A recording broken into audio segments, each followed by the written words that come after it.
Hi friends, welcome to my channel. ഇന്ന് നല്ല ടേസ്റ്റോട് കൂടിയ ബീൻസ് തോരനാണ് ഉണ്ടാക്കുന്നത്.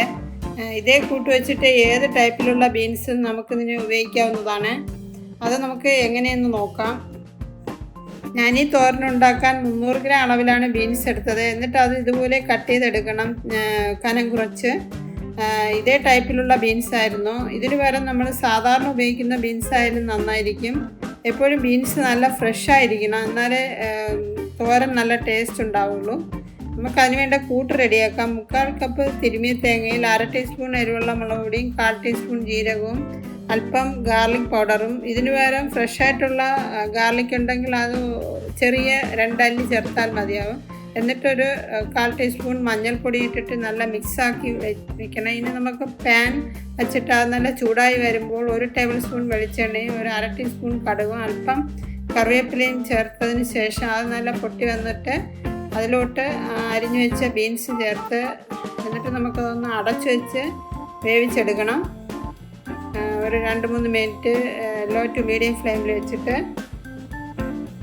ഇതിനു മുന്നേ നീളൻ പയർ വെച്ചിട്ടുള്ള തോരൻ്റെ വീഡിയോ അപ്ലോഡ് ചെയ്തിട്ടുണ്ട്. അത് കണ്ടിട്ടില്ലാത്തവരൊന്ന് കണ്ടു നോക്കണേ. ഇനി നമുക്ക് ആവശ്യത്തിന് ഉപ്പ് ചേർക്കാം, ഒരു 1/4 ടീസ്പൂൺ അളവിൽ. എന്നിട്ട് അതൊന്നുകൂടെ ഒന്ന് മിക്സ് ആക്കണം. ഇതേപോലെ ഇനി നമുക്കതൊന്ന് അടച്ചു വയ്ക്കാം ഒരു 2-3 മിനിറ്റ്. എപ്പോഴും ഇത് ലോ ടു മീഡിയം ഫ്ലെയിമിലാണ് വയ്ക്കേണ്ടത്. ഇപ്പോൾ അത് 2-3 മിനിറ്റായി,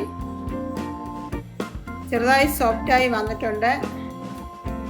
നമ്മൾ ബീൻസ് വേവിക്കുമ്പോൾ ത്രൂ ഔട്ട് ഇങ്ങനെ അടച്ചു വെച്ച് വേവിക്കാതെ ഇടയ്ക്കിടയ്ക്ക് ഇങ്ങനെ തുറന്നിട്ടൊന്ന് ഇളക്കിയിട്ട് കൊടുക്കണം, എന്നാലേ നല്ല സോഫ്റ്റായി വെന്ത് കിട്ടുകയുള്ളൂ. ഇതേ രീതിയിൽ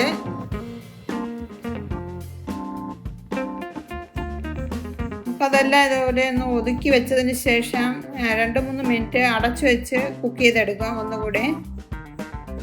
ഇതേപോലെ നേരത്തെ റെഡിയാക്കിയ കൂട്ട് നമുക്ക് ജാറിലിട്ടിട്ട് ഒരു തവണ ഒന്ന് ക്രഷ് ചെയ്തെടുക്കണം. നമ്മളതിൽ മുളക് പൊടി, മഞ്ഞൾപ്പൊടി, അതുപോലെ തന്നെ ജീരകം, ഗാർലിക് പൗഡറൊക്കെ ചേർത്തുകൊണ്ട് അതെല്ലാം ഒന്ന് മിക്സായി കിട്ടാൻ വേണ്ടിയാണ്. നമ്മൾ കൂട്ട് റെഡിയാക്കുമ്പോൾ തേങ്ങയുടെ അളവ് കുറഞ്ഞ ക്വാണ്ടിറ്റിയിൽ മതിയാവും. ബീൻസാണ് കൂടുതൽ വേണ്ടത്, എന്നാലേ തോരൻ ഉണ്ടാക്കി കഴിയുമ്പോൾ നല്ല ടേസ്റ്റ് ഉണ്ടാകും. നമുക്ക് ഒന്നുകൂടെ ഒന്ന് തുറന്ന് നോക്കാം. നല്ല സോഫ്റ്റായി വന്നിട്ടുണ്ട്. ഇത്രയും മതിയാകും.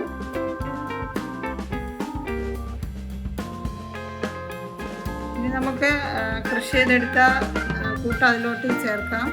മഞ്ഞൾപ്പൊടി 1/4 ടീസ്പൂൺ കൂടാതെ ഒരു 2 പിഞ്ച് കൂടെ ചേർത്തായിരുന്നു. കൂട്ട് ചേർത്ത് കഴിഞ്ഞാൽ 1-2 മിനിറ്റ് ചെറുതായിട്ടൊന്ന് കുക്ക് ചെയ്തെടുത്താൽ മതി. ഇതേപോലെ ഒന്ന് മിക്സാക്കി എടുക്കണം, കൂടുതൽ ഡ്രൈ ആവാൻ പാടില്ല. ഇത്രയും മതിയാകും.